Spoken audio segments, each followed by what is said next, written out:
I got an email from Patrick in Brooklyn and starts out, hey guys and gals, this is Patrick from Brooklyn, still loving the podcast. Although you have discussed how to remove stamps from cover or other paper, I would like to hear some opinions on when you should remove these stamps, when you should leave on cover, or when you should use a cut square from the cover. Every week I love getting a little closer to being an expert, he says, note the little E, stamp collector when listening to your podcasts. Thanks for keeping us informed, and I hope to see you soon. Thank you, Patrick. Thank you, Patrick. Thank you, Patrick. So anyway, his question. When we're taking stuff off of covers, when is a good time to leave stuff on cover or do a cut square? Like, is it something, if it's not going to come off easily, do you just use a cut square at that point in time, or are there certain times when we should do that? Well, I'll give you my opinion. I collect 1850 to 1859. I will remove a stamp just not even thinking twice if the cover is ugly.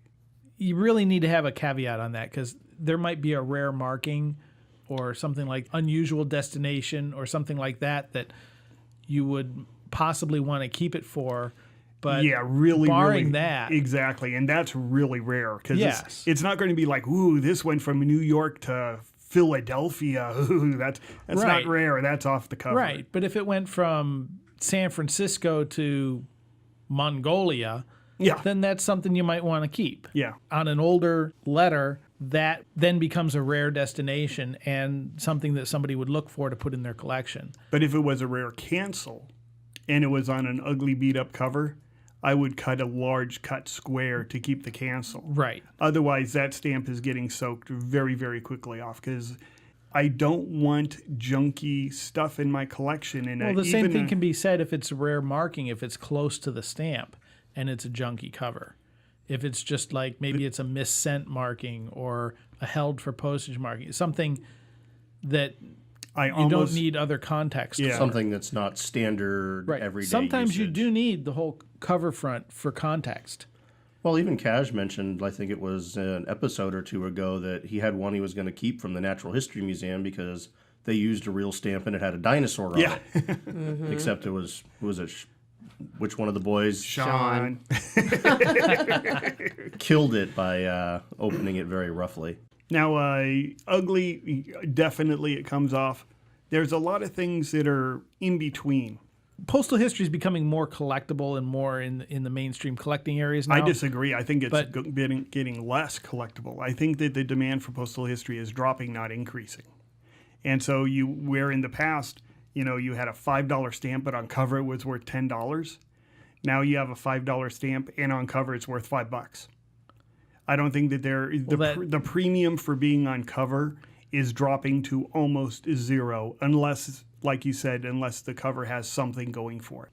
Something like a cached cover or some other postal marking or something like that. Or a destination. On the flip side, you're now seeing the Presidential Series 1938, which has always been considered a modern issue. Mm-hmm. And you're seeing those stamps on cover bringing incredibly ridiculous prices on eBay and in other venues. But why is that? The real reason why those are going up in value is they're not all going up in value. No, just certain ones. And it's really only if you have a 17-cent stamp that paid a 17-cent rate, everybody goes crazy. If you had a 22-cent stamp that paid a 22-cent rate, everybody goes crazy. If you have two 11-cent stamps that paid a 22-cent rate, nobody cares. Right. So it's really the single uses that are going wacko, and they're going way wacko. Let's say you had a 3-cent Prexy on cover. Well, let's move it up. It will never have value. Let's move it up 20, 30 years and talk about the Liberty Series. Some of the unusual rates, you just don't find them, period. Yes. With anything paying them. But here's the hitch with those.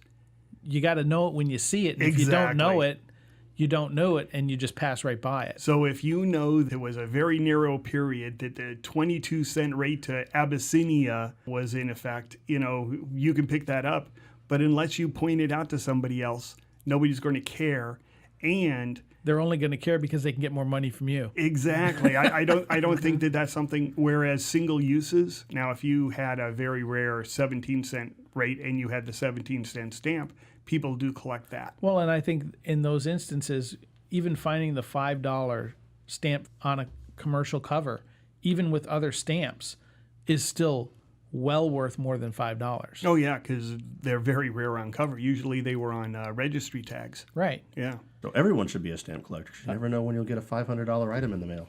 I sent my mom a package last week, and I plastered over $30 worth of stamps on it. And In an envelope that's sent return to sender. she called me and she says, "Oh, I'm going to save all these stamps for you." And I, Mom, I don't want them. I sent it to you for a reason. I sent them to you because I have way too many. I used to get that. I'd send somebody a letter and say, "Oh, do you want these stamps back?" And go, "No, otherwise I would have put them. I wouldn't have put them on the envelope to you." True. Well, I don't know. We get that sometimes. We get people that send us Yeah, but Stuff. they're asking to get Yeah. their things returned because they want to get the cancels and stuff. Well, thank you, Patrick, for the email. I hope we answered some of your questions. And if anyone else has comments or anything they'd like to hear about, let us know.